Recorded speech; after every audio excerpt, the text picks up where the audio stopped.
a enough, it takes the place of all that much better. And so, you know, it all works out. But it's a challenge. But I mean, who doesn't have a challenge? I mean, a challenge. You know, one of the things that has struck me, I've been doing a lot of studies of the end of the Roman Empire, its collapse, and the barbarian invasions. And what has struck me is that the most influential, long-term influential people from that period were St. Augustine, St. Benedict, St. Patrick, St. Gregory, all of whom spent time in monasteries apart from a decaying, collapsing, corrupt society. And because they were apart, they were able to give a vision for the future.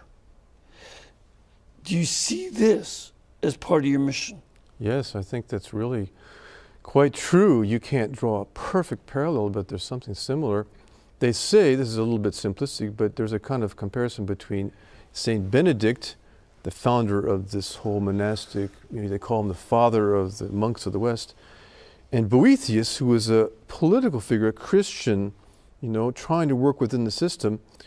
He chose to stay and try to work things out in the political life and wound up in prison and, you know, was put to death.